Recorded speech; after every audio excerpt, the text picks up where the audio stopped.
Selamat pagi.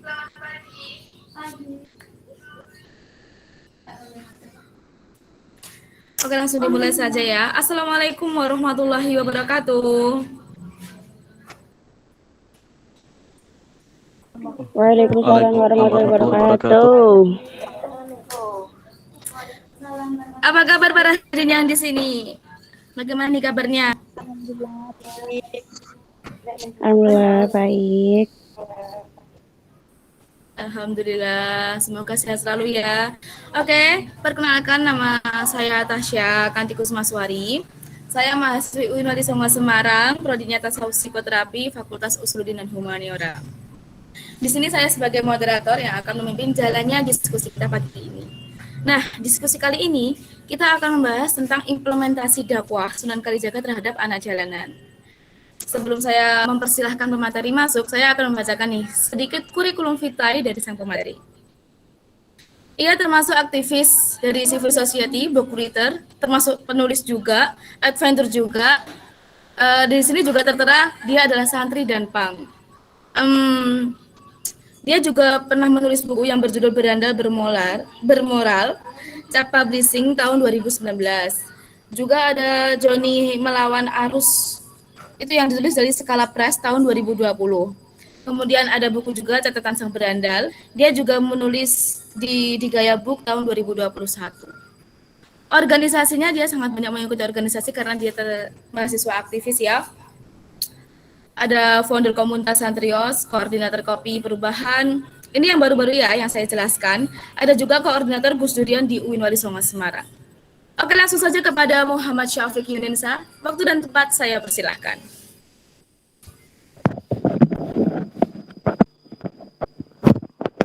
Cek.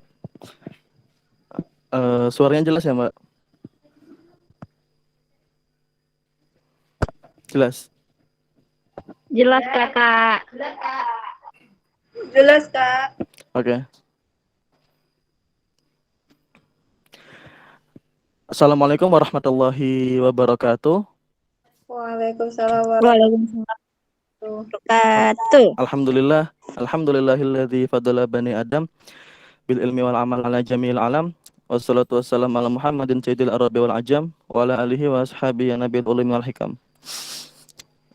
Pertama-tama kita panjatkan puja dan puji syukur kehadirat Allah Subhanahu wa taala sehingga kita bisa hadir dalam diskusi pada siang hari ini. Salawat serta salam kita curah limpahkan kepada Nabi Muhammad SAW. Beliau seorang sosok yang sangat-sangat revolusioner. Beliau benar-benar sosok yang bisa menggerakkan perubahan, yang bisa menuntun manusia dari zaman jahiliyah menuju zaman Islamiyah. Beliau juga sosok yang sangat inspiratif, yang katakanlah mengajarkanku bagaimana itu ibadah ritual dan ibadah sosial. Jadi bicara soal dakwah itu kita nggak bisa terlepas dari sosok para nabi dan bagaimana cara berdakwah mereka gitu. Dan tak kira dulu pun Nabi Muhammad bagiku nggak pernah berdakwah hanya sebatas pada tataran mengajak dalam artian cuma pakai dalil itu enggak. Banyak metode dakwah yang diterapkan oleh Muhammad. Mungkin bisa di screen layarnya dari teman-teman panitia.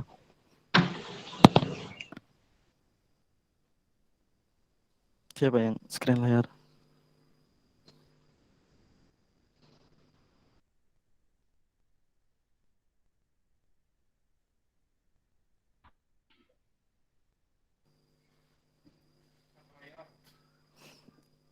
Ya, nah,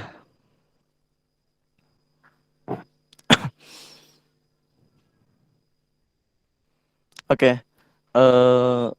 Sebelum masuk ke materi ya, sedikit mungkin karena tadi udah diperkenalkan tapi nggak terlalu dalam ya. Pertama, aku pribadi sejak kira-kira usia 10 tahun atau mungkin pas saat kelas 2 MTS itu di Cirebon aku cukup dekat dengan istilah jalanan ya. Maksudnya cukup dekat dengan orang-orang jalanan karena aku juga menjadi bagian dari mereka hingga lulus sekolah sekitar 5 tahun. Aku punya pengalaman suka suka duka di jalanan dan katakanlah beberapa pengalaman itu juga aku tulis dalam beberapa buku yang mana memang ternyata ketika dibedah lebih dalam, ketika udah dibedah di beberapa tempat, salah satu buku itu memang sangat-sangat kental dengan nilai dakwah. eh Buku catatan Sang Berandal itu yo sebuah kumpulan atau ringkasan atau hal-hal yang katakanlah aku dapat dari jalanan dan pesantren, dua hal yang sangat berbeda aku satukan dan ternyata di situ ada sebuah metode dakwah baru yang barangkali memang bisa dikembangkan. Ya beruntung aja teman-teman KKN, aku beruntung karena bisa diundang teman-teman KKN untuk membahas hal itu dan mungkin juga kedepannya bisa digaungkan ya. Pertama soal implementasi dakwah Sunan Kalijaga. Kita ambil tema ini karena dari sekian banyak pendakwah mungkin khususnya di tataran Wali Songo memang yang paling bagiku yang paling cukup luas, yang paling katakanlah bisa menyentuh masyarakat bawah, bisa menyentuh orang-orang yang katakanlah mohon maaf dalam tanda kutip terjebak dalam lumpur-lumpur, biasanya orang yang menjadi pelaku dalam lumpur tersebut. Nah ini makanya cukup menarik kita membahas soal Sunan Kalijaga yang mungkin kalau masa sekarang tuh kita kenal dengan orang-orang seperti Gus Mik atau Gus Miftah, atau kalau teman-teman di Semarang kenal dengan salah seorang pendeta jalanan namanya Pak Agus Kairos juga ternyata itu di Semarang Timur kalau tidak salah. Aku beberapa kali ketemu beliau dan itu memiliki semangat dakwah yang sama meskipun dalam agama yang berbeda gitu. Baik, mungkin langsung next aja slide selanjutnya Mbak.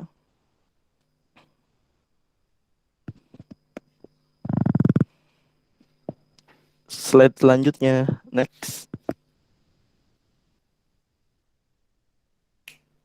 Oke. Bisa dibaca di situ ya.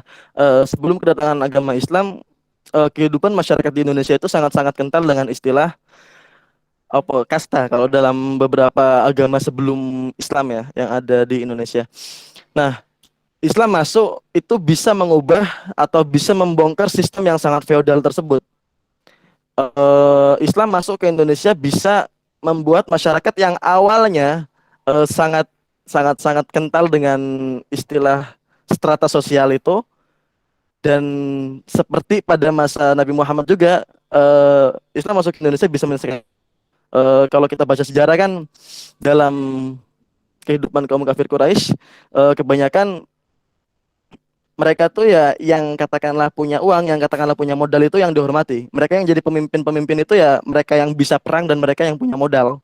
Yo lebih ke modal dalam artian perdagangan itu. Jadi kalau kita baca sejarah sebenarnya Nabi Muhammad tuh sangat-sangat hebat karena bisa melawan oligarki kapitalis. Sorry, ada kepanjangan. Kembali ke sini ke prolog, agama Islam masuk ke Indonesia dimulai dari pesisir pantai karena mungkin zaman dulu juga tidak ada pesawat terbang ya. Enggak tahu barangkali dulu ada UFO atau apa enggak tahu. Tapi yang jelas belum ada pesawat terbang, otomatis harus lewat jalur pesisir pantai. Nah, di Jawa sendiri penyebaran Islam tidak bisa lepas dari peranan Wali Songo. Wali Songo secara sederhana ya di situ ada orang yang telah mencapai tingkat waliullah yang berarti orang yang mencintai dan dicintai oleh Allah, sedangkan kata Wali Songo berasal dari bahasa Jawa yang berarti 9. Ya bahasanya Wali 9 lah. Karena kita nggak terlalu akan membahas lebih dalam soal Wali Songo ya, lebih spesifik ke salah satu wali. Mungkin next slide selanjutnya, Sunan Kalijaga. Oke, kita masuk pada bahasan Sunan Kalijaga. Sunan Kalijaga yang merupakan putra Tumenggung Wilatikta atau Adipati Tuban saat itu dan Dewi Retna Dumilah, lahir pada sekitar tahun 1430 hingga 1450. Nah, saat itu yang namanya katakanlah anak seorang adipati, jadi kan ada istilah adipati, nanti di atasnya tuh ada raja. Nah, raja itu pada saat itu lebih mengurus pada tataran agama dan budaya. Karena di atasnya raja itu ada istilah maharaja, itu strata sosial pada saat itulah. Tapi ini masih belum terlalu memasuki masa-masa itu ya, penjajahan. Nah, tapi saat itu katakanlah kalau sekarang itu kan ada istilah pajak. Kalau sekarang adalah istilah pajak. Negara mengambil atau pemasukan negara itu dari pajak secara ya seperti sekarang ini. Tapi kalau dulu kerajaan itu bisa mengambil pajak lewat upeti-upeti. Nah, upeti-upeti itu yang katakanlah sebagai hasil pemasukan negara atau kerajaan itu kadang ditimbun oleh mohon maaf kadang dikorup oleh sebagian masyarakat, oleh sebagian pejabat gitu. Jadi Sunan Kalijaga itu sangat-sangat resah ya dengan hal itu. Makanya suatu saat beliau mengambil katakanlah hasil saat masih kecil ya, mengambil hasil upeti itu untuk dibagikan kepada rakyat jelata. Mungkin untuk lebih jelas soal profil yang ada di slide ketiga ini teman-teman bisa baca sendiri ya. Next aja, slide selanjutnya.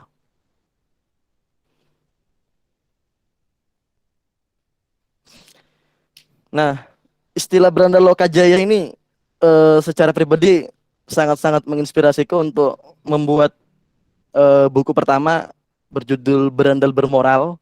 Katakanlah itu sebuah perpaduan antara hitam dan putih yang bisa menghasilkan warna-warna baru gitu. Dan Beranda Lokajaya ini juga aku pribadi sangat-sangat ya suka sering baca kisah-kisah rakyat entah di internal Indonesia ataupun di luar negeri gitu. Misal di Inggris sendiri kita kenal istilah Robin Hood. Mungkin teman-teman juga cukup familiar dengan nama itu. Katakanlah Beranda Lokajaya adalah sebutan yang disematkan pada Raden Said atau Sunan Kalijaga ketika masih kecil. Karena yo tadi yang aku bilang bahwasannya ketika Sunan Kalijaga berumur ya kisaran belasan tahun lah, masih remaja, masih pemuda, itu beliau resah. Sunan Kalijaga atau saat itu Raden Said resah dengan kondisi sosial saat itu yang begitu banyak ketimpangan, begitu banyak korupsi, begitu banyak orang-orang kaya yang hanya mementingkan diri sendiri gitu. Jadi melihat banyak rakyat kelaparan karena beliau juga salah satu sunan yang katakanlah meskipun anak dari seorang adipati, tapi beliau sangat-sangat dekat dengan masyarakat kecil. Dari situlah muncul berbagai keresahan. Tapi saat itu yang bisa dilakukan ya gimana caranya upeti itu bisa sampai ke tangan rakyat. Nah, satu hari, dua hari, seminggu, dua minggu itu nggak ketahuan. Tapi lama-lama juga akhirnya pegawai kerajaan tuh sadar, oh ternyata upetinya berkurang. Dan siapa yang mencuri itu?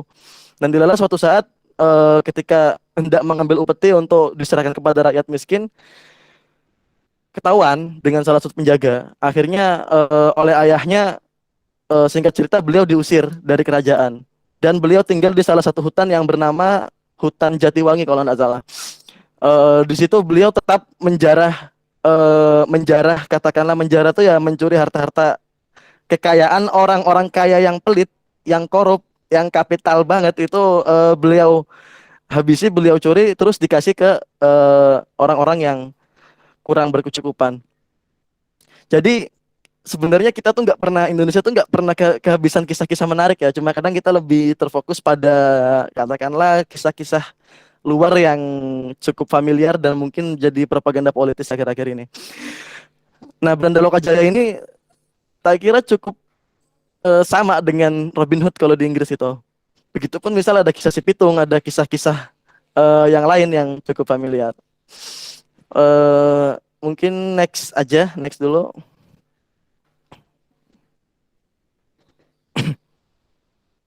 Slide selanjutnya.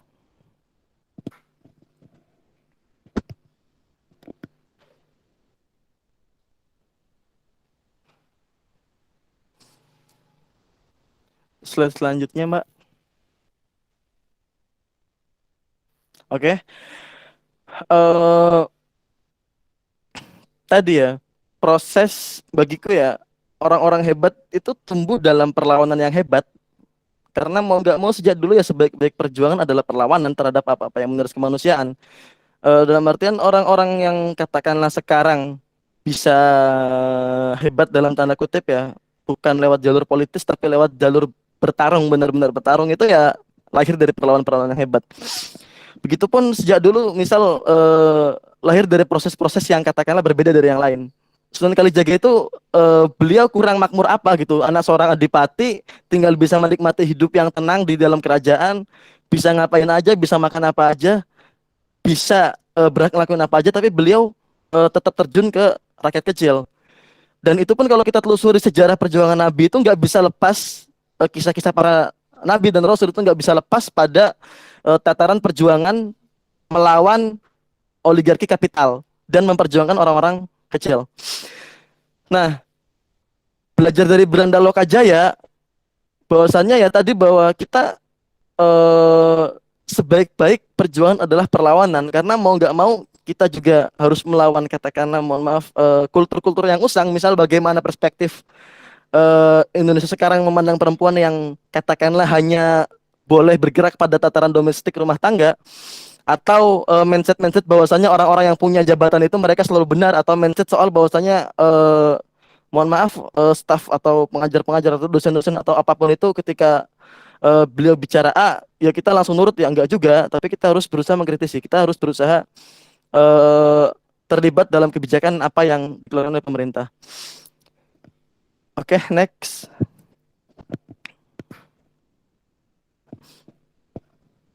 Slide selanjutnya.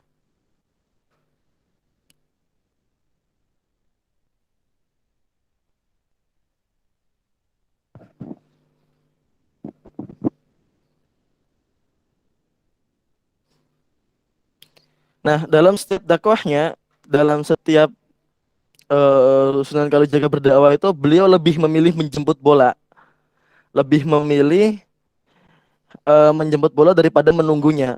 Sunan Kalijaga juga sangat dekat dengan masyarakat bawah, mengingat latar belakang beliau yang sejak kecil sangat mencintai rakyat kecil. Jadi istilah Belanda Lokajaya itu katakanlah, aku tidak bisa bilang bahwa itu sebuah hal yang patut dibenarkan, tapi dari segi tujuan bagiku itu sebuah hal yang sah, yang benar. Sorry, bukan sah, yang benar. Katakanlah gimana menegakkan sebuah keadilan dengan cara yang mungkin cukup nyeleneh sehingga harus dicap sebagai berandalan. Tapi lagi-lagi bagiku, dari berbagai hal yang aku temui ya, dari berbagai orang-orang yang sering aku temui, bahwasanya ternyata antara kenakalan dan akhlak tuh bukan sebuah hal yang sama. Bukan sebuah, misal orang nakal belum tentu tidak berakhlak baik gitu. Begitupun istilah Belanda Lokajaya ini bagiku bukan sebuah hal yang katakanlah hitam atau pasti salah, enggak juga gitu.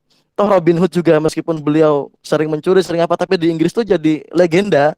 Katakanlah jadi tokoh cerita yang baik gitu, protagonis.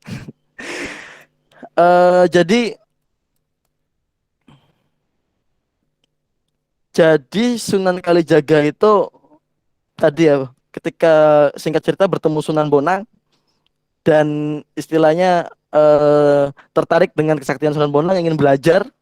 Dalam satu versi disuruh menjaga tongkatnya Sunan Bonang di kali sampai beberapa bulan, beberapa tahun, bahkan dalam versi yang lain dalam Babat Tanah Jawa juga seperti itu. Dalam Babat Tanah Cirebon juga Sunan Kalijaga ya karena pernah datang ke desa Kalijaga di Cirebon itu, ada desa Kalijaga, atau dalam versi yang lain ya kebanyakan lebih condong ke ya jaga tongkat di kali itu biasanya. Mungkin next dulu. Slide selanjutnya.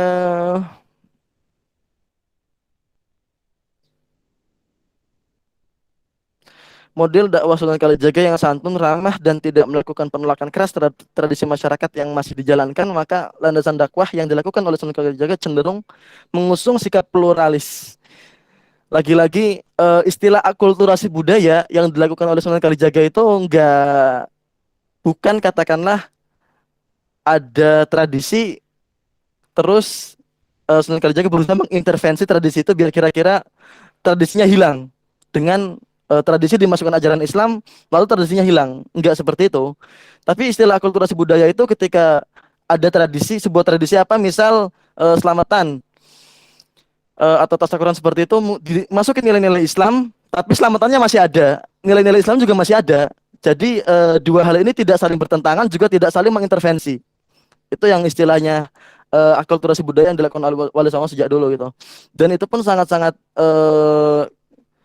sering kali dilakukan Sunan Kalijaga untuk berdakwah. Mungkin next. Nah, kita memasuki karya-karya Sunan Kalijaga ya, beberapa hal. Ada seni wayang, seni ukir, baju takwa, seni suara, seni gamelan, dan gerbek maulud. Jadi karena memang saat itu budaya yang berkembang di masyarakat adalah ya budaya, katakanlah tradisi-tradisi atau kesenian-kesenian yang berbentuk wayang, berbentuk seni ukir atau seni suara gitu, tembang-tembang, menciptakan lakon-lakon wayang, menciptakan gamelan, itu adalah katakanlah kesenian atau kearifan lokal yang ada saat itu. Nah, terus gimana sih caranya kita apa bahasanya mengimplementasikannya di masa kini gitu? Apalagi di kehidupan jalanan yang katakanlah mohon maaf kadang dipandang sebelah mata, kadang jalanan yang dipandang oleh sebagian orang bahwasanya itu tempat orang-orang kotor, bahwasanya itu tempat orang-orang tidak berpendidikan, bahwasanya itu tempat orang-orang yang mohon maaf tidak bermasa depan atau apalah itu ya mungkin teman-teman juga katakanlah dalam tataran apalagi sekelas mahasiswa ya harus bisa yang namanya memasuki ruang-ruang seperti itu. Karena lagi-lagi dakwah ya bukan hanya di atas mimbar khutbah atau di atas sajadah. Dakwah ya kalau kata Gusmi kan banyak orang-orang yang pengen masuk surga gitu, nggak cuma orang-orang yang di masjid aja, orang yang di diskotik, orang yang di tempat pelacuran di mana-mana juga pengen masuk surga, tapi siapa sih kiai yang berani masuk ke situ gitu rasanya. Mungkin next dulu. Slide selanjutnya kita membahas tentang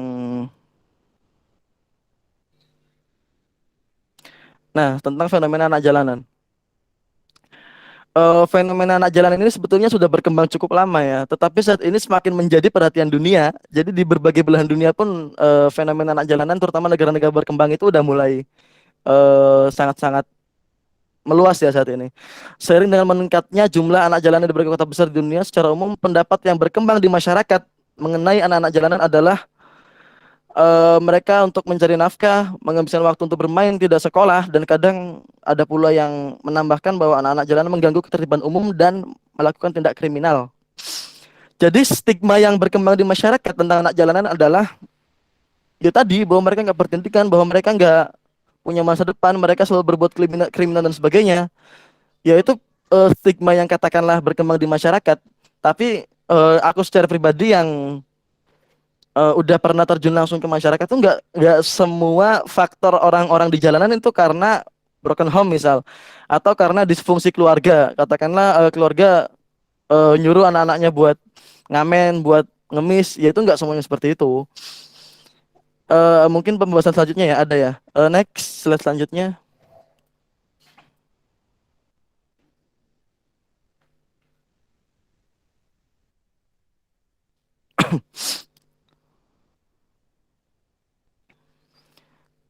Slide selanjutnya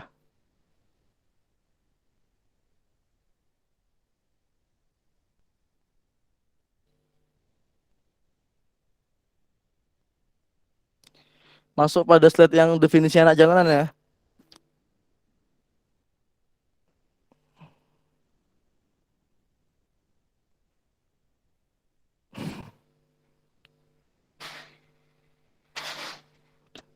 Oke, anak yang kalau kata Kemensos ya atau Departemen Sosial dulu tuh menyebut anak jalanan itu ya orang atau anak-anak yang menghabiskan kok anak-anak yang menghabiskan sebagian besar waktunya di jalanan itu umumnya usia atau umumnya ya umumnya usia 6 sampai 18 tahun. Masih sekolah atau udah putus sekolah, tinggal dengan orang tua ataupun tidak, atau tinggal di jalanan sendiri maupun dengan teman-temannya dan mempunyai aktivitas di jalanan baik terus-menerus maupun tidak. Jadi kalau kata definisi dari negara memaknai anak jalan itu seperti itu. Dan beberapa faktor utama yang menyebabkan timbulnya anak jalanan antara lain ya pemiskinan, disfungsi keluarga, lingkungan pertemanan, dan ada juga faktor lain ada untuk belajar. Jadi pertama kita bahas faktor utama dulu ya. Membedah soal pertama jelas pemiskinan. Kenapa aku nggak menggunakan diksi kemiskinan?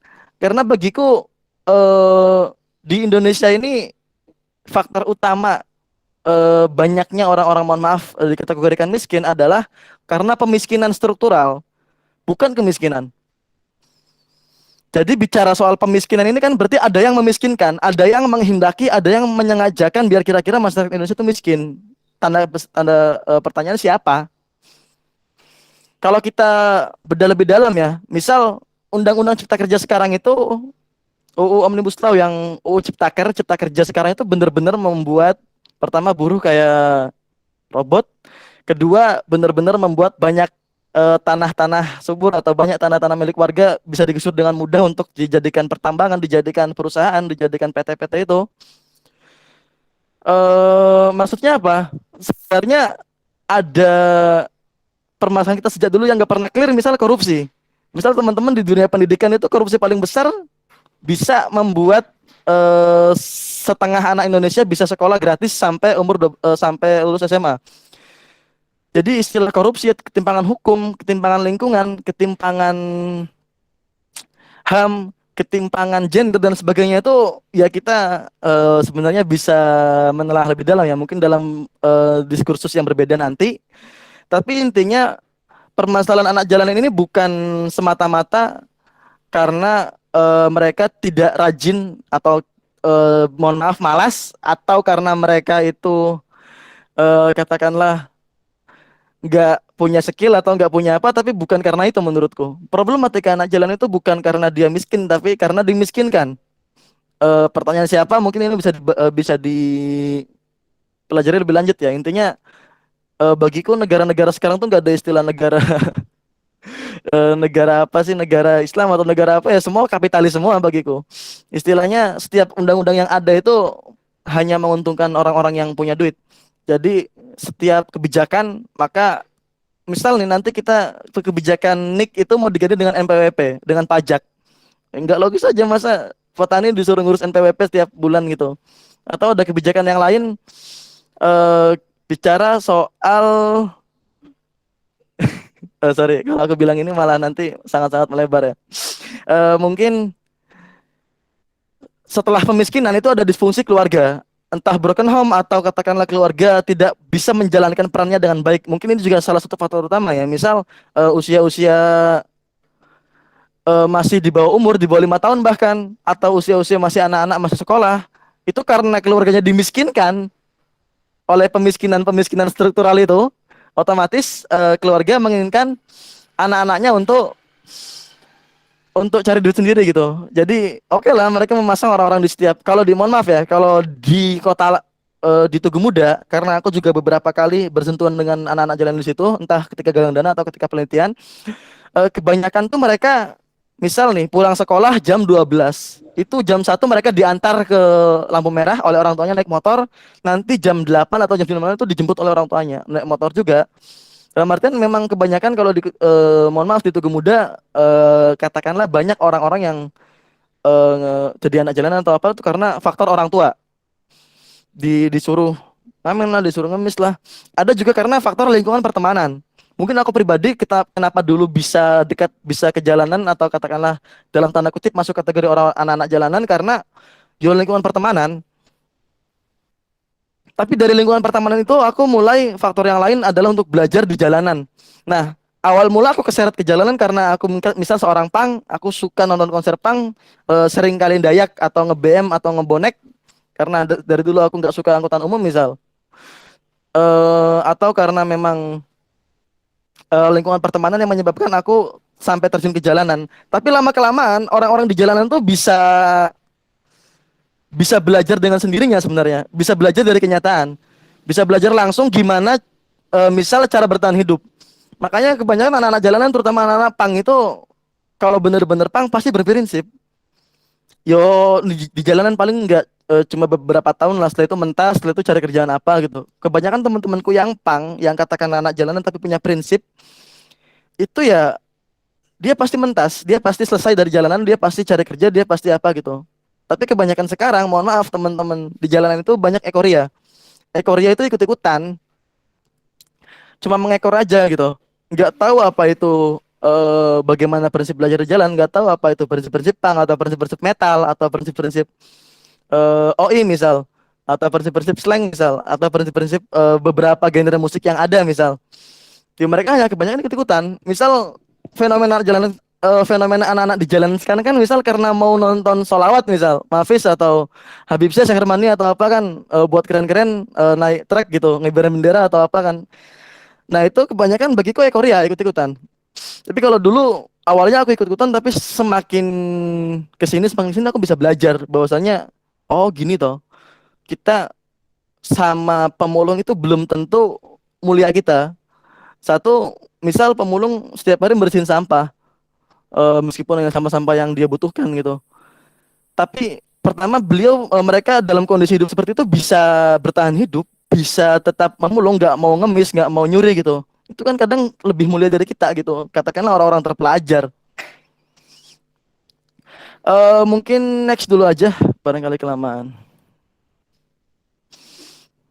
Nah, ini kita masuk stage selanjutnya, masuk dalam tataran implementasi dakwah Sunan Kalijaga ya, di jalanan, di tengah kompleksitas permasalahan jalanan. Ya bagiku barangkali memang pendekatan yang dilakukan Sunan Kalijaga kepada lapisan masyarakat bawah bisa kita implementasikan di masa kini, khususnya di jalanan. Karena jalanan adalah tempat banyak orang yang tak punya bersandar. Mungkin kalau di buku catatan Sang Berandal tuh ngisahkan soal jalanan tuh bener-bener hidup ya, bener-bener real. Karena secara sastra pakainya metode sastra, bukan metode ilmiah seperti ini, terlalu saklek gitu. Makanya nah itu kembali ke tema aja ya. Meskipun fenomena jalanan di Indonesia sekarang banyak juga karena euforia atau ikut-ikutan. Oke, jadi Sunan Kalijaga ketika dulu kan memanfaatkan kearifan lokal, memanfaatkan kearifan tradisi, memanfaatkan siklus pertemanan beliau atau siklus circle beliau dengan rakyat-rakyat bawah. Karena satu, orang-orang, mohon maaf ya, menengah ke bawah itu kan biasanya lebih mudah dipengaruhi ya, entah oleh yo apapun itu ya. Tapi paling rentan tuh ya mereka gitu. Mungkin next dulu aja karena pembahasan intinya di setelah ini. Next slide selanjutnya. Jadi kalau aku membagi, seenggaknya ada 3 klasifikasi lah atau 3 metode yang aku pelajari dari Sunan Kalijaga, meskipun sebenarnya masih banyak, cuma karena waktu aku bikin materi cukup sempit, jadi mau nggak mau aku persingkat aja gitu. Pertama, Sunan Kalijaga dalam berdakwah sangat kental dengan nuansa kearifan lokal, lebih spesifik dalam bidang kesenian. Bila dulu yang mendominasi adalah budaya yang berasal dari Hindu-Buddha, dulu kan zaman-zaman saat itu yang sangat-sangat mendominasi adalah kearifan lokal dari agama sebelumnya lah. Nah, kalau sekarang kearifan lokal, budaya yang mendominasi itu mau nggak mau ya budaya Barat gitu. Mau nggak mau kita setiap hari misal ya denger-denger lagu-lagu atau gitar atau musik-musik atau alat musik yang katakanlah kebanyakan ya berasal dari Barat. Begitupun isi-isi lagunya, begitupun misal ya intinya dari luar lah, budaya luar masuk ke kita, globalisasi kan seperti itu. Misal kita sangat kental dengan lagu-lagu model Green Day atau lagu-lagu lagu-lagu Inggris, lagu-lagu Amerika, kita sangat kental dengan itu. Makanya mau nggak mau kita bisa juga masuk, katakanlah masuk lewat hal-hal seperti itu. Misal di jalanan, kompleksitas jalan itu mau nggak mau mereka sangat kental dengan lagu-lagu jalanan. Lagu-lagu jalanan biasanya dinyanyikan oleh anak-anak punk, biasanya dinyanyikan oleh anak-anak metal misal, atau katakanlah anak-anak yang murni anak jalanan. Tapi mau nggak mau kebanyakan itu, setauku selama sekiranya 8 tahun aku katakanlah memperhatikan bagaimana jalanan itu atau orang-orang jalanan itu atau lagu-lagunya, kebanyakan nih berasal dari lagu-lagu musik cadas, musik keras itu, atau prinsip-prinsip mereka kebanyakan lewat dari situ. Makanya dulu tuh Sunan Kalijaga tidak menghilangkan budaya yang sudah ada, tapi memasukkan nilai-nilai Islam ke dalamnya, tidak menghilangkan apa itu selamatan. Makanya kita juga sebenarnya bisa mengimplementasikan, bisa katakanlah menggunakan metode itu untuk memasukkan nilai-nilai Islam ke dalamnya. Contoh aja lah sekarang, misal nih teman-teman, kalau aku dulu misal di pondok pesantren di Bumi Ayu saat itu di Alikma 1, saat masih sekolah aku bikin komunitas santriot. Santri itu santri, riots itu apa bahasa Inggrisnya perusuh gitu. Riots itu kalau teman-teman riots itu biasa sangat identik dengan nama-nama punk, band-band punk itu, Super Riots atau Java Riots atau Total Riots, dan band-band yang identik dengan nama itu. Bahkan nama Instagramku kan Fadli Riots, Fadli Riots, perusuh utama itu. Karena eh itu sangat kental, katakanlah banyak teman-teman santri yang suka dengan musik-musik cadas, musik-musik hardcore, musik-musik metal, musik-musik punk. Jadi aku bikin komunitas Santriot saat itu biar kira-kira bisa mewadahi teman-teman untuk berkarya. Jadi ketika teman-teman pengen nonton konser punk, teman-teman pengen nonton konser metal itu kita nggak perlu jauh-jauh nonton, kita menghadirkan mereka ke pondok gitu. Misal dulu yo sebelum ada Santriot sih, aku di Buntet itu kiaiku bisa menghadirkan Marginal di pesantren.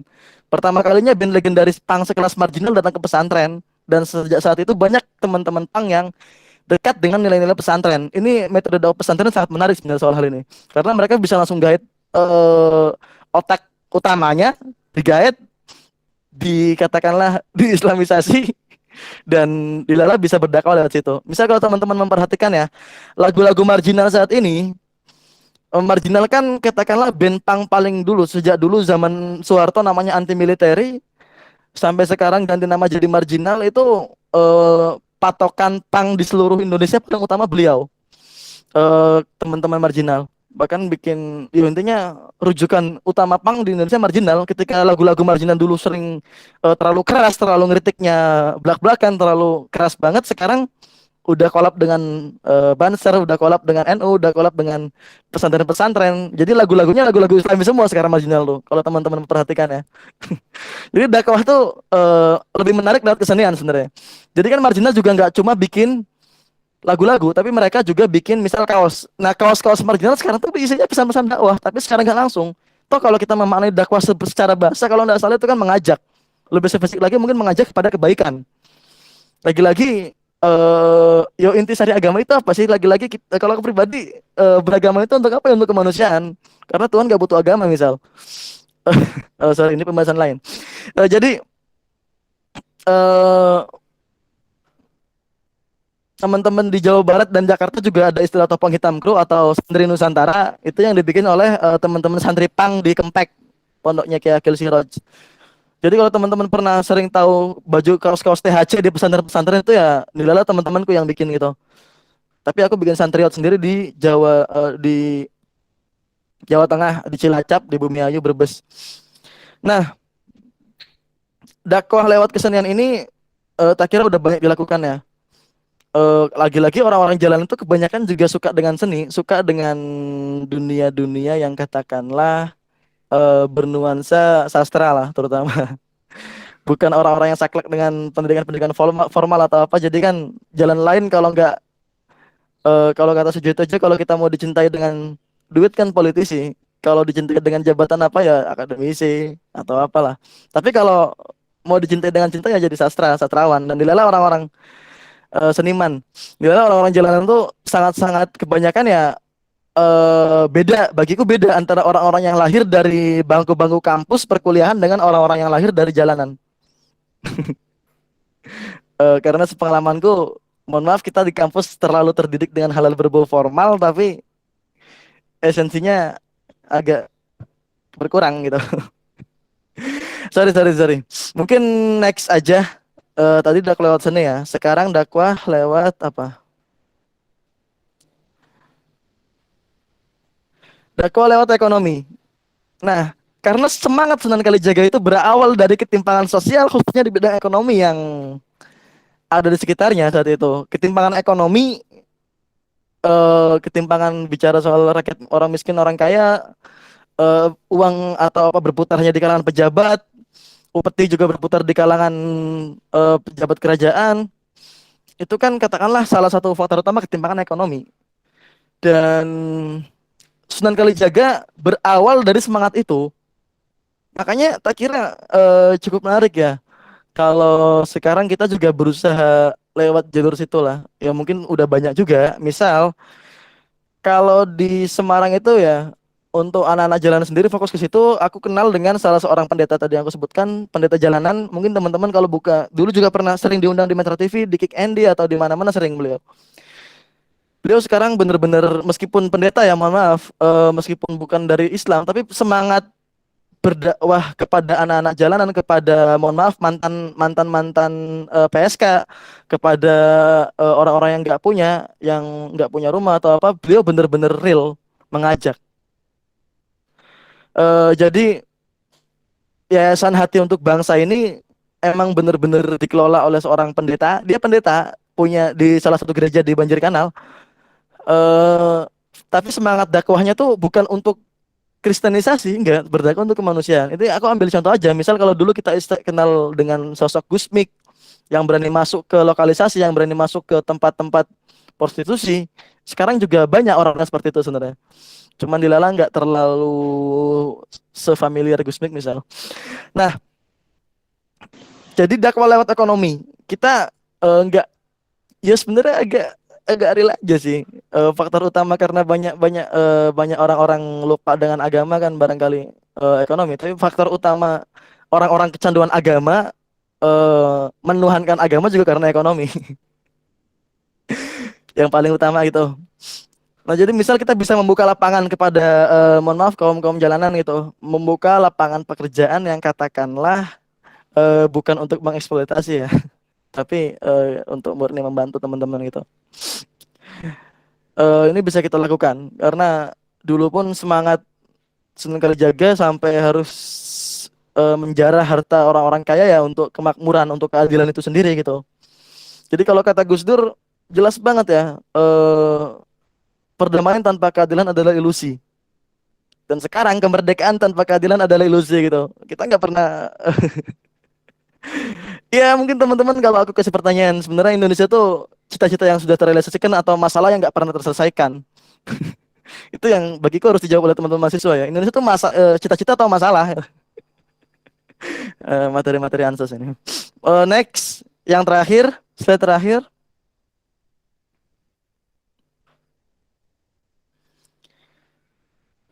Slide selanjutnya dakwah lewat literasi. Ya, dulu juga Sunan Kalijaga memanfaatkan media-media yang ada saat itu untuk berdakwah. Medianya salah satunya misal lewat wayang. Itu sebagai kearifan lokal juga kesenian juga sebagai media penyampaian pesan-pesan. Lewat lagu-lagu, lewat tembang-tembang. Literasi kan seperti itu, katakanlah gimana kita bisa dimaknai sebagai gimana kita memberi, mendapat dan mengelola informasi, bisa juga dimaknai dengan kemampuan membaca atau menulis atau hal-hal yang berbicara berbau dengan seperti itulah.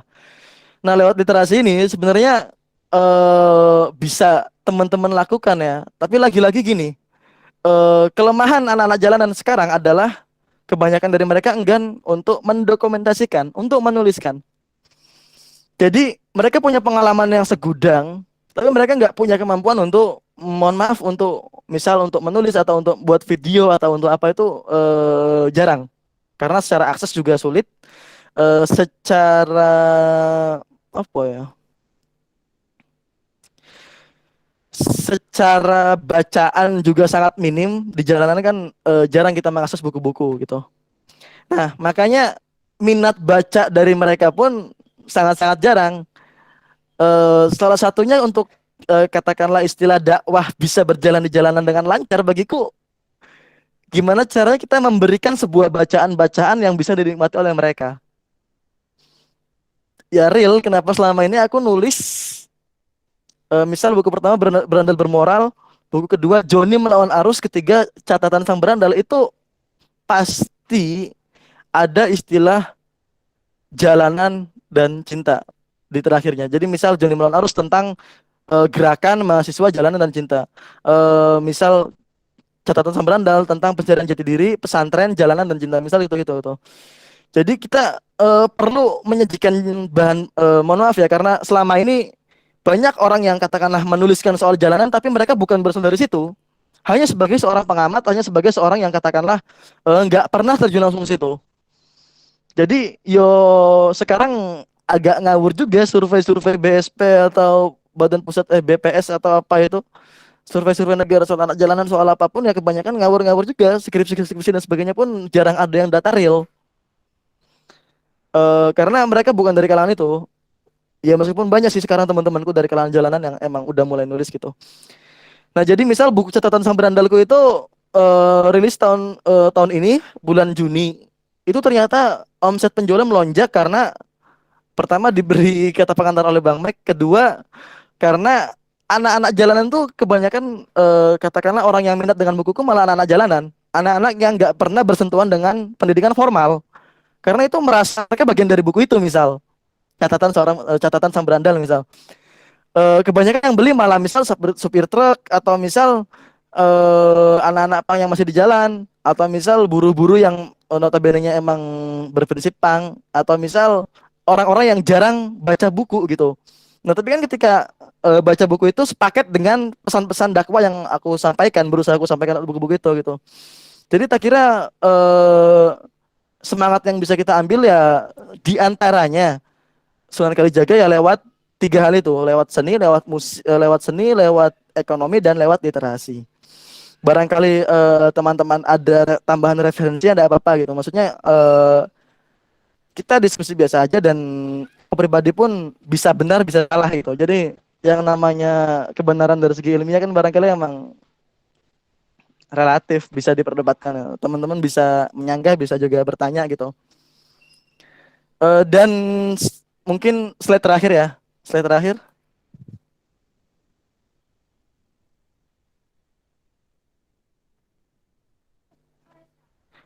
Oke, mungkin untuk materi sampai situ aja. Karena kalau di slide terakhir itu ada tulisan apa itu? Nggak kelihatannya. Jadi tak kira cukup untuk materi sampai situ. Aku kembalikan ke moderator ya.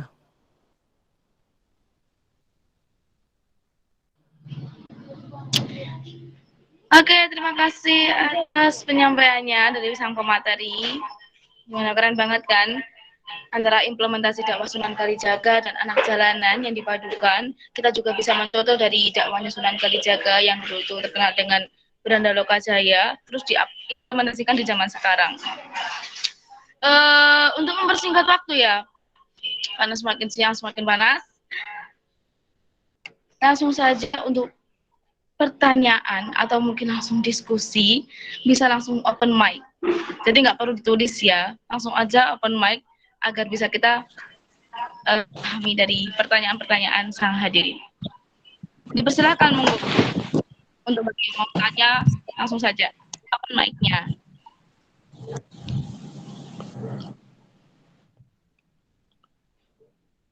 Tanya, Mas. Oke, dipersilakan. Kepada saudara siapa, dipertanyakan dulu dirinya. Saudara Ahmad Solikin, semester 5, UIN Wali Songo, jurusan Tarbiyah. Oke, langsung pertanyaannya, Mas. Apakah anak jalanan bisa dipadukan dengan dakwah Sunan Kalijaga?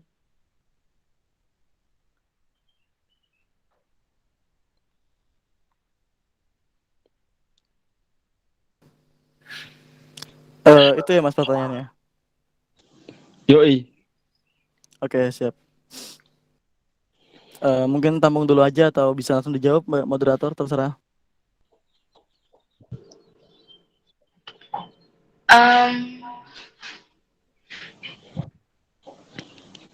Yang lain mungkin masih sedang menyiapkan perjawabannya. Langsung saja open mic-nya untuk menyampaikan pertanyaannya. Bisa tak jawab langsung sih sambil jalan. Barangkali teman-teman masih bisa. mikir. Oke, monggo dipersilakan untuk langsung menjawab. Baik. Apakah anak jalanan bisa dipadukan, maksudnya dakwah Sunan Kalijaga bisa dipadukan dengan jalanan gitu, anak-anak jalanan. Bagiku pertanyaan aku juga punya, maksudnya timbul pertanyaan lain, apakah misal dakwah Nabi Muhammad di Arab bisa dipadukan dengan atau bisa disamakan dengan dakwah bisa digunakan di Indonesia gitu. Kan konteks Arab dan Indonesia beda gitu istilahnya. Begitupun dengan konteks katakanlah mohon maaf ya, Sunan Kalijaga itu beliau sangat memasuki lapisan bawah masyarakat. Begitupun dengan anak-anak jalanan ini kebanyakan memang berasal dari lapisan menengah ke bawah gitu. Kata siapa, Ada Mas? memang ya bisa cek sendiri. Dan memang dari Cek penelitian-penelitian kan ibuku. Saya sejak SMP sampai sekarang sudah 15 tahun, hampir 10 tahun masih mendalami. gimana? Kata siapa dari kalangan ke bawah? Aku bilang kebanyakan. Kebanyakan di jalanan itu sangat-sangat identik dengan orang-orang menang ke bawah. Misal lah, silakan misal cek di yang dekat aja lah di Semarang di Tugu Muda atau di Pasar Johar gitu. Orang-orang yang katakanlah ada di lampu merah kebanyakan memang Enggak, itu dari enggak naik jalanan. eh, Itu mencari uang dengan cara meminta-minta. Beda anak jalanan dengan orang mencari uang meminta-minta. bisa dibaca di definisi tadi ya. Misal bisa di searching juga di internet soal apa itu definisi anak jalanan. Mungkin bisa dibaca dulu Mas di situ atau tadi juga aku udah jelasin gimana definisi anak jalanan misal versi negara atau juga versi realnya gitu. Jadi kan Ini versi aku bahas di realnya, sini anak Mas, yang jalanan saya tanya. gimana? Versi realnya yang saya tanya. Ya itu realnya. Ya bisa Realnya dicek kenyataannya di enggak. Enggak. oke. Di Tugu Muda gimana? Ya Perspektif. bisa dijelasin anak jalanan perspektif sampean dengan perspektifku misal bisa dijelasin dulu gimana? Perspektif sampean gimana anak jalanan itu? Kalau anak jalanan yang Iya. contoh aja yang di Simpang 5, yang di Tugu Muda, itu bukan anak jalanan.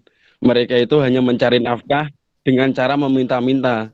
Kalau anak jalanan yang disebutkan di deskripsi foto apa tuh ini PPT. diskusi ini itu ada slang OI dan sebagainya kan. Mungkin panitia bisa putar slide yang definisi anak jalanan. Enggak, ini realnya aja, enggak usah. Loh, katanya kan tadi bergantung dengan PPT yang aku share. Bener Iya, toh, definisi anak iya jalanan yang di situ CD. disebutkan anak yang menghabiskan sebagian besar waktunya untuk mencari nafkah dan berkeliaran di jalanan dan tempat-tempat umum lainnya. Mereka Itu enggak anak berusia 6 jalanan. sampai 18 tahun. Nah, bisa di-share di definisi anak jalanan. Kata sampean kan tadi diskusiku tuh itu slide ke berapa? Ke 9.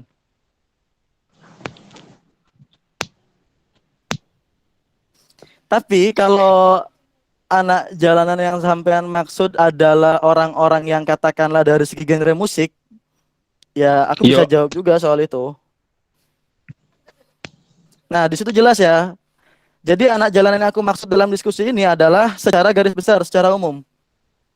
Adapun yang tadi disebutkan misal dari slang dari teman-teman dari teman-teman pang dan aku pun dari bagian pang itu adalah salah satu katakanlah beberapa kriteria jenis dari anak jalanan itu. Jadi secara umum loh Mas, aku bahas secara umum, bukan secara spesifik ke situ. Jadi lagi-lagi aku masih pada statement bahwasannya kebanyakan loh ya, bukan semuanya. Aku nggak menyamaratakan. Kebanyakan teman-teman jalanan itu berasal dari kalangan menengah ke bawah karena faktornya adalah ekonomi misal. Faktornya adalah disfungsi keluarga misal. Di situ sangat jelas tertera. Masih ada sanggahan soal itu? Karena ya, tadi sampean bilang lanjut. patokannya adalah PPT ku. Jelas toh. Ya, Tapi lanjut. kalau pertanyaan sampean mengarah kepada mohon maaf yang tadi disebutkan anak jalanan dari segi genre musik atau dari segi ideologis misal. Aku pikir murni memang ideologis punk. Kalau di buku-bukuku 3 buku itu bahkan dalam setiap presentasi di kampus atau apa aku murni punk gitu pakai istilah prinsip-prinsip punk. Tapi Apa lagi-lagi apakah slang itu, Bang? ya enggak juga. Aku bilang Nah, aku loh ya, bukan anak jalanan yang ya, sedang aku diskusikan. Beda ya, juga. iya. Aku nggak menyamaratakan kalau anak-anak OI atau slang atau enggak juga, beda. Aku bilang aku. Tapi kalau pertanyaannya lebih mengarah kepada apakah orang-orang yang sekarang katakanlah disebutkan tadi mohon maaf teman-teman slang, teman-teman metal, teman-teman punk atau teman-teman apapun itu bisa dikontekskan dengan dakwahnya Sunan Kalijaga, bagiku bisa. Karena apa? Tadi Anda membenarkan perampokan itu benar saat menyampaikan. Aku bilang tujuan dari itu sah, tapi caranya kita belum tentu dibenarkan. Bener nggak?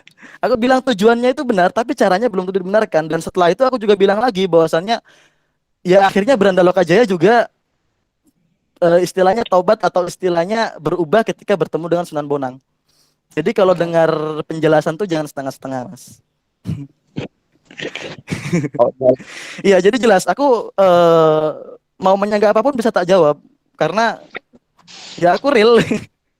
Materi yang tak buat itu real dari pengalamanku dan dari beberapa studi literatur. Aku nggak asal ceplos-ceplos gitu.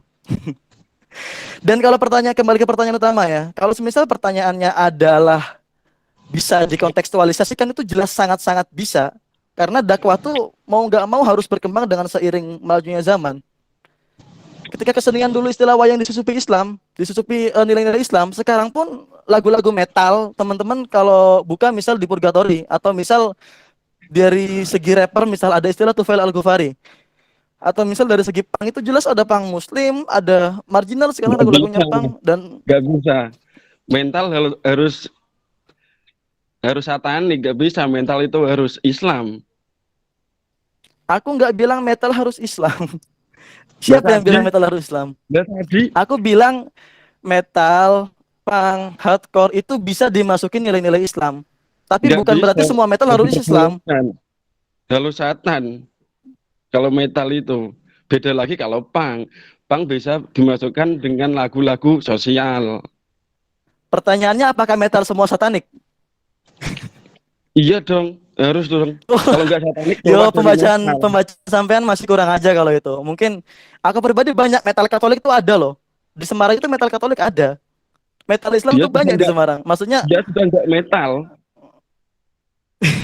ya berarti Begitupun marginal.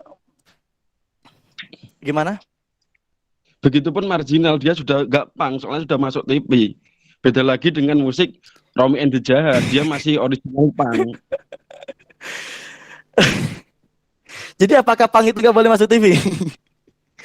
Kalau mindset sampean masih membedakan, masih katakanlah mengkotak-kotakan bahwasanya pang itu nggak boleh masuk TV atau metal nggak boleh masuk TV itu udah nggak pang lagi, ya kenapa harus ada istilah pang? Toh tujuan dari pang itu apa misal? Untuk katakanlah melawan ketidakadilan misal, atau untuk katakanlah melawan kapitalisme misal. Ya, Mau nggak mau ya kita harus. Gimana dengan nasibnya Iya. para aktivis seperti Fadlizon? Nyatanya mereka menjadi pengemis di pemerintahan. Ya sebabnya masuk TV. Berarti orang yang masuk TV itu semuanya pengemis, semuanya kayak Fadlizon. Ya enggak semuanya. Contoh. Loh, tapi kok ya udah aku ngasih contoh juga, ngasih yang di TV-TV siapa? Maksudku gini, Fadlizon, Adian Apitupulu, Fahri Hamzah dan lain-lain. berarti katakanlah mohon maaf, misal orang-orang seperti presiden itu bukan orang yang baik karena beliau sering muncul di TV. Itu kan contoh juga. Tadi katanya harus memberontak, pemikiran yang berbeda. Ya dong. Memberontak itu memberontak dalam hal apa? Jadi kita nggak bisa menyamaratakan semuanya gitu. Konsepsi pang itu belum clear. Kalau mohon maaf, kalau teman-teman baca di skripsi soal pang, kebetulan aku juga skripsinya soal pang. Itu definisi pang, apakah pang boleh masuk TV atau enggak itu tergantung pribadi masing-masing. Kita kalau mau menyiarkan pang lebih luas, yo harus lewat televisi salah satunya. Harus lewat YouTube misal. Jadi kontekstualisasi dari melawan, dari memberontak itu bukan berarti kita nggak mengikuti perkembangan zaman. Kontekstualisasi dari dakwah, kalau semisal dakwah nggak bisa masuk atau agama Islam nggak bisa masuk ke berbagai lini, yo nggak bakal bisa berkembang. Bagiku nggak ada agama yang bisa bertahan adanya akulturasi dengan budaya. Itu statement agak keras sebenarnya. Tapi itu yang aku pelajari dari beberapa forum lintas agama dan aku pelajari dari beberapa ahli-ahli yang bicara soal seperti itu. Tanya lagi, Mas. Jadi, gimana? Tanya lagi. Apakah semua negara di dunia itu kapitalis? Tadi Mas bilangnya begitu. Apa? Apakah semua Gak di apa-apa, ulang, dunia ulang. negara ini kapitalis? Ya bisa dilihat dalam prakteknya. Apakah kebijakan yang ada bisa menguntungkan siapa gitu. Misal, Konyol. yang kelihatan sendiri, misal yang kelihatan lah jalan tol aja lah. Jalan tol itu buat siapa misal? Apakah hanya untuk sebagian orang-orang untuk semua masyarakat Indonesia? Enggak juga. Apakah penduduk Tarim Aku bilang dalam kapitalis? prakteknya.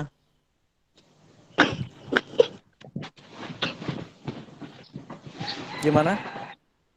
Apakah penduduk Tarim kapitalis?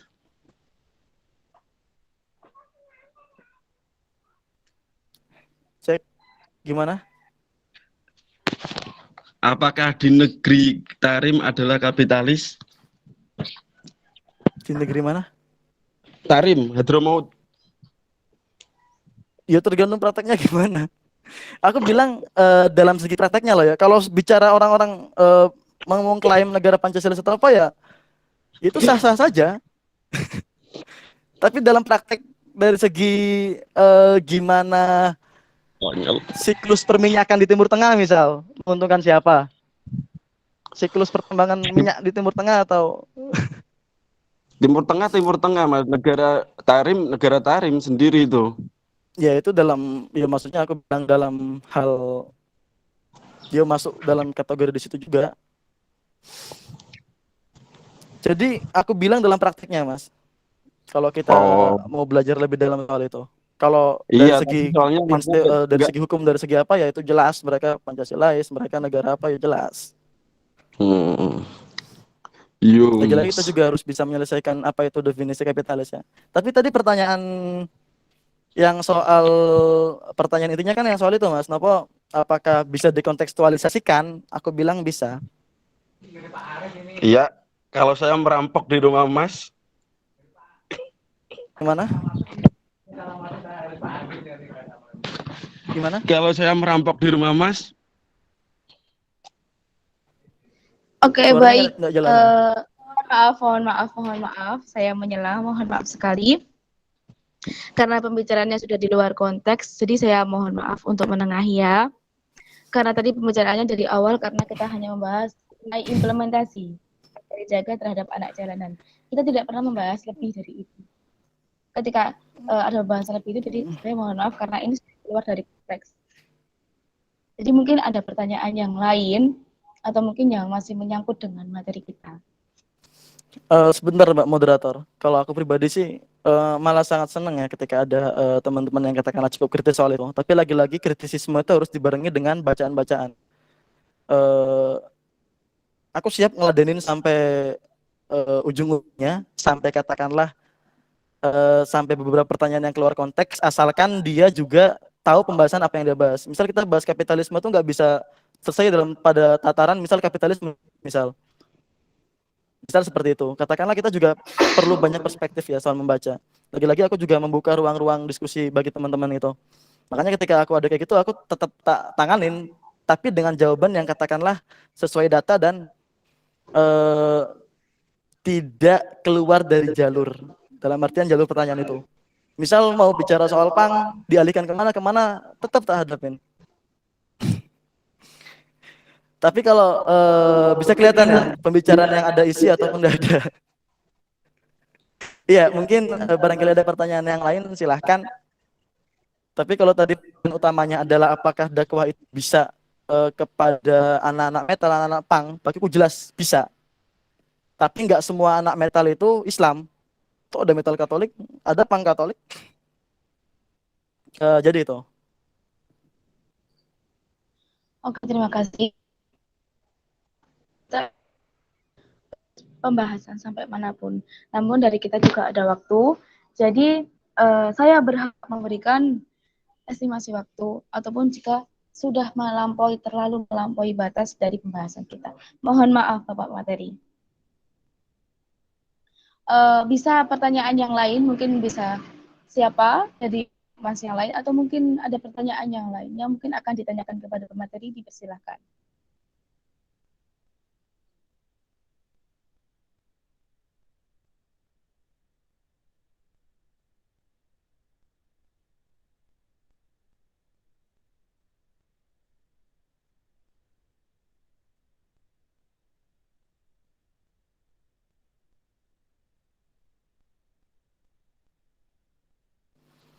Iya, bisa tanya tentang apapun ya.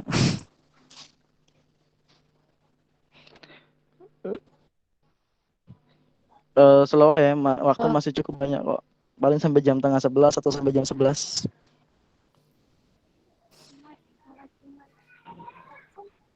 Eh, Halo, cek. iya, iya. Pada kali setia dipersilahkan. Assalamualaikum warahmatullahi wabarakatuh. Waalaikumsalam. Perkenalkan, nama saya Melinda Nurlinayah. Saya izin bertanya ya, Pak Moderator. Oh iya.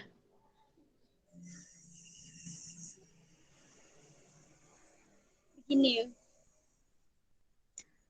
anak jalanan itu kan memiliki prinsip atau tujuan tersendiri ya, baik dari kalangan bawah atau atas. Nah, untuk anak jalanan sendiri yang memiliki tujuan negatif atau positif, nah, yang jadi pertanyaan saya itu bagaimana mengubah stigma masyarakat atau mindset masyarakat yang kiranya tidak sesuai dengan apa yang ditujukan sang anak jalanan itu. Terkadang anak jalanan itu kan memiliki tujuan positif, misal untuk belajar dari di jalanan itu. Tapi ngiranya masyarakat, mindset masyarakat bahwa anak jalanan itu tidak apa namanya, nggak bisa menambah positif gitu. Bisa juga karena untuk misal hanya berkeliaran, terus main-main di jalanan kayak gitu. Paham pertanyaan saya? Mohon maaf, Mbak.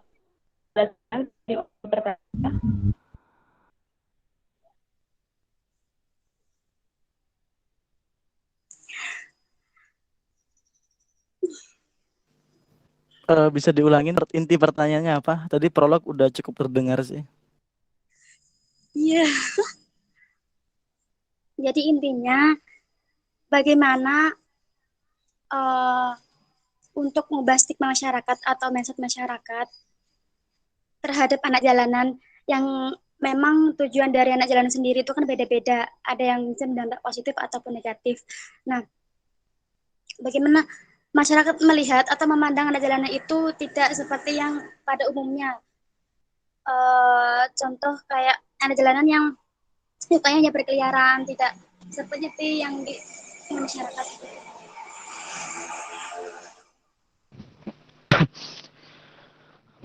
Oke.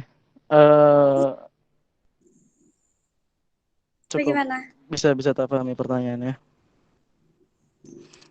Pertama terkait bagaimana sih kita ngubah mindset masyarakat terkait apa itu anak jalanan, gimana caranya? Ya, kalau jawaban dari pertanyaan itu sangat jelas bagiku ya. Orang-orang itu dilihat dari apa yang dia lakukan, tidak sebatas dari apa yang dia bicarakan itu. Orang-orang terlihat atau katakanlah bisa diakui, bisa diakui kebaikannya atau bisa diakui keburukannya, apapun itu dari apa yang dia lakukan. Bukan hanya sebatas pada tataran pembicaraan. Misal, kalau pertanyaan gimana caranya biar kira-kira mengembalikan nama baik, citra baik anak jalanan misal. Kalau aku sih real yang aku lakukan dengan karya, dengan Iya, pemikiran, dengan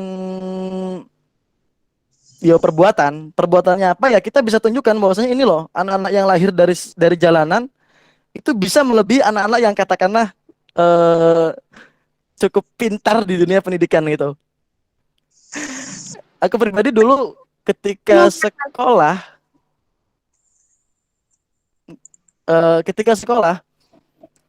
selama MTS sampai aliyah, meskipun aku di pesantren, di pondok, tapi aku jarang di sekolah. Aku sering ketika berangkat dari pondok, berangkatnya kemana itu sering. Berangkat dari pondok, nongkrongnya di lampu merah itu sering, atau di tempat-tempat apalah. Jadi aku jarang sekolah, jarang masuk, paling sekitar selama 6 tahun SMP aliyah itu cuma 30% aku sekolah. Itu real, sampai aku dikeluarkan dari sekolah pun pernah gitu, meskipun di pondok. Nah, jadi aku lebih dikenal dulu sebagai anak pang di jalanan daripada sebagai seorang siswa. Tapi kalau santri tetap santri. Tapi kan ketika lulus, mohon maaf, ketika dulu aku disuruh dari sekolah, 2 tahun kemudian aku ke sekolah itu udah jadi ngisi seminar, udah jadi pemateri gitu. Ya itu bukti real bahwasanya jalanan itu lebih mengajarkan aku banyak hal. Ketika yang lain lebih terpaut pada teori-teori, jalanan itu benar-benar ngajarin aku hal-hal yang real. Bahwa ini loh kenyataannya. Apakah semua teori di kampus itu bisa diaplikasikan di lapangan? Enggak juga. Kalau semisal IPK hanya 4,0 mungkin hanya 40%. Bagiku enggak 40% juga. Apakah misal kita pengabdian, kita KKN misal, apakah teori-teori ketika sekolah, ketika di kampus itu semuanya bisa kita aplikasikan saat di KKN? Jarang juga KKN yang misal teori-teori kampus yang bahas misal gimana caranya bikin desa wisata atau gimana caranya membangun solidaritas di tengah masyarakat yang real. Nah, makanya kalau aku jangan karya, makanya di dalam buku catatan sambaran itu bisa dapat apresiasi dari banyak pihak, termasuk bisa jadi pengganti skripsiku, karena itu real penelitian seumur hidup. Bahkan marginal, katakanlah band punk legendaris pun mengakui karya itu sebagai karya yang bagus sehingga bisa jadi bestseller, salah satunya karena itu juga. Dilalah orang-orang marginal, orang-orang Romedi jahat sekalipun, tadi kan juga disebutkan sama yang pertanyaan sebelumnya, ada istilah Romedi jahat yang nggak masuk TV, ada istilah marginal yang masuk TV. Buku Joni Melawan Arus itu aku tulis dari lagu-lagunya Joni, lagu-lagunya Romedi jahat. Jadi aku juga ngasih karyaku ke Bang Romi, aku juga ngasih karyaku ke marginal. Jadi ya kita pun sama-sama sepakat bahwasanya ya pang seperti itu, anak jalanan harus berkarya. Utamanya sebagai seorang pang ya, harus punya karya. Kalau di Semarang itu, anak-anak pang kebanyakan buka usaha barbershop biasanya, buka usaha angkringan misal, kuliah misal. Itu kalau anak-anak jalanan, anak-anak pang di Semarang. Beda loh ya, konteks antara anak jalanan dengan anak pang. Kalau anak jalanan murni jalanan, tapi kalau pang nggak harus di jalanan. Nah, jadi begitulah gimana caranya kita membangun citra yang baik. Misal kalau aku pribadi sejak mahasiswa baru, ketika seminar-seminar itu aku selalu mengkontekstualisasikan, misal seminar sosiologi misal, atau dulu tuh pernah seminar dakwah misal, atau dulu pernah seminar ekonomi. Aku kontekstualisasikan pertanyaan-pertanyaan itu dengan jalanan. Itulah gimana caranya kita menyuarakan katakanlah suara-suara kecil dari jalanan seperti itu, lewat seminar-seminar yang bertemu dengan akademisi-akademisi misal, atau dengan pejabat misal. Bagiku itu sangat-sangat real gimana kita membangun citra yang baik, gimana kami para katakanlah kaum jalanan atau para orang-orang yang udah pernah singgah di jalanan lalu kuliah, begitulah caranya. Jadi orang-orang dilihat dengan karya, dilihat dengan apa yang dia lakukan, bukan apa yang dia bicarakan. Apalagi kalau pembicaraannya tanpa melakukan apa-apa. Yo, itu real. Misal sekarang selama mahasiswa, selama jadi mahasiswa, sekitar 3 tahun jadi mahasiswa, sejak mahasiswa baru semester 1, aku sering diundang untuk bicara soal jalanan di mana-mana. Di LSM Misteria dulu pernah, di PMI juga, PMI Jogja, Cirebon juga sering bicara soal itu. Maksudnya apa? Ya kita bisa mewacanakan itu dengan apa ya? Dengan kita jadi orang di situ. 30 lebih aku ngisi seminar, tetap aku bicara serampangan kayak gini gitu. Ibarat kultur jalanan masih tak bawa meskipun aku akademisi misal. Ya, jadi itu sih pertanyaan jawabanku. Lalu untuk kita lihat sekarang ya, anak jalanan kan nggak semua berpenampilan baik juga. Nah, misal kayak yang bertatonan, terus yang tindian kayak gitu, itu kan tipe masyarakat itu kan sangat buruk ya. Anak jalanan kayak berandalan kayak gitu. Nah, bagaimana mengubah masyarakat bahwa yang dilihat, yang dipandang anak jalanan itu yang yang tadi itu walaupun tidak sesuai dengan apa yang ditujukan anak jalanan itu dari segi penampilannya. Iya. Itu jangka panjang, Mbak. Bener-bener jangka panjang. Itu sama aja kayak kita misal mengubah masyarakat Jawa misal tentang memandang perempuan yang hanya dalam urusan domestik aja misal. Itu sama, bagiku sama aja kayak ngubah mindset itu, dalam artian memang mindset masyarakat kita itu memandang orang dari yang terlihat. Lagi-lagi memandang orang dari jabatan. Mohon maaf, feodalisme kita tuh kental banget di segala sektor. Bahkan mohon maaf di kampus, di pesantren, di sekolah. Feodalisme memandang orang dari jabatan, dari penampilan itu sangat-sangat mendarah daging. Kita memandang orang-orang berdasi misal dengan segala kehormatannya sebagai pejabat atau apalah itu, tapi nyatanya tiba-tiba besoknya ada berita soal korupsi bansos misal. Itu yang ketahuan, belum yang nggak ketahuan. Jadi bagiku gimana caranya biar kira-kira stigma terhadap mohon maaf anak-anak jalanan yang katakanlah terlihat sangat-sangat urakan, sangat-sangat eh penampilan ki bener-bener parah lah. Yo, gimana caranya kita mensosialisasikan, gimana cara kita mengubah mindset masyarakat bahwa kita sama-sama manusia kok. Lo sekarang misal kita sebagai mahasiswa, ketika misal kita punya calon istri atau calon suami yang katakan mohon maaf di bawah lulusan SMP atau SMA itu real, yo agak sulit juga biasanya gitu, apalagi misal lulusan SD misal. Jadi mindset pola berpikir masyarakat itu yang bagiku harus kita sama-sama mengubah. Caranya gimana? Ya kita sendiri juga harus clear memandang itu. Bagiku aku bicara realistis aja ya. Kalau misal kita sendiri nggak clear memandang soal orang-orang kayak gitu, kita nggak bisa mendekati mereka. Oke lah, fakta bahwa banyak orang yang katakanlah tato atau punya tindik itu melakukan tindakan yang kadang nyeleneh atau kriminal, itu sebuah fakta yang ada. Tapi kan nggak gitu. Jadi ngubah mindset masyarakat lewat apa sih kita bisa misal sebagai seorang pendidik misal nantinya. Aku misal jurusan tarbiyah sebagai seorang pendidik misal, atau jurusan yang lain sebagai seorang apalah, sebagai mahasiswa, sebagai orang-orang terpelajar. Ya kita harus bisa clear memandang itu. Misalnya kita bisa bergaul dengan mereka, kita bisa katakanlah ya sedikit demi sedikit menemani mereka dalam hal-hal yang baik misal. Itu sebuah tindakan yang real. Tapi kalau misal aku sebagai Berto, masyarakat bertato, aku sebagai Mas Berto itu ya jelas gimana caranya aku harus misal loh ya, misal aku sebagai orang bertato atau orang apa gitu, gimana caranya aku bisa menebar kebaikan, karena lagi-lagi dilihat dari tindakan itu sih.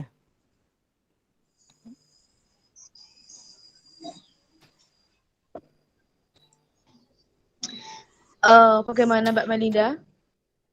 Sekiranya bisa menjelaskannya dari jawaban sang pemateri. Ya, cukup. Terima kasih atas jawabannya. Oke, masih ada waktu 7 menit lagi.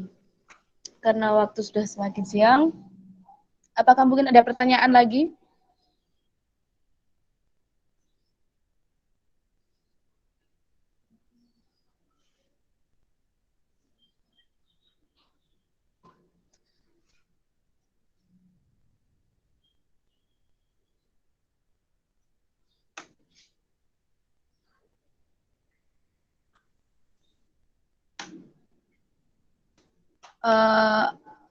Mungkin sudah tidak ada.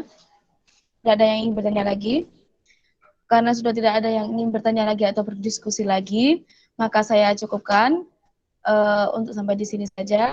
Waktu sudah menunjukkan 10.24.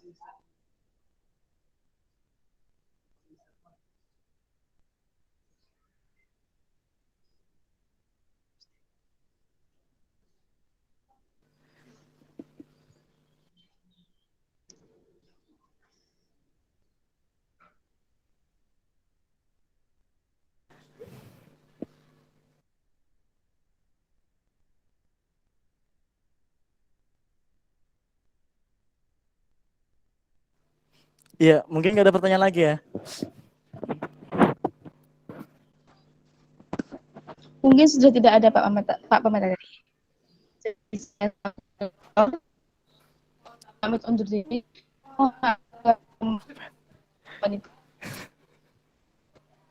Ada Rekomendasi dulu aja nggak apa-apa.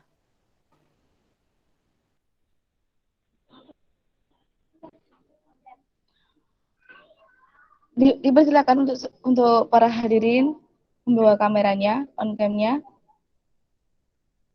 karena akan diambil untuk dokumentasi. Persilakan untuk on cam.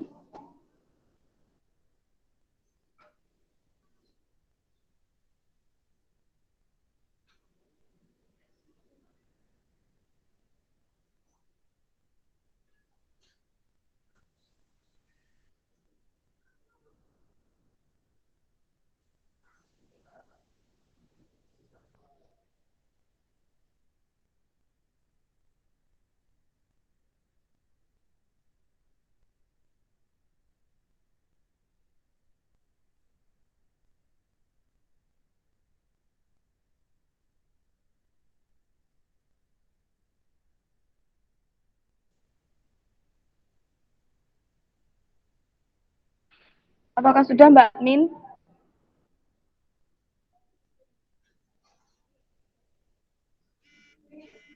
Udah. Oke, terima kasih. Saya ucapkan terima kasih sekali lagi buat para hadirin dan saya mewakili panitia mohon maaf sebesar-besarnya bila ada salah kata dalam tutur pengucapan dan perbuatan. Saya akhiri, kenali dirimu untuk mengenal Tuhanmu. Wassalamualaikum warahmatullahi wabarakatuh. Dipersilakan untuk Waalaikumsalam Warahmatullahi wabarakatuh. Terima kasih. Terima kasih kakak. Terima kasih, Kakak.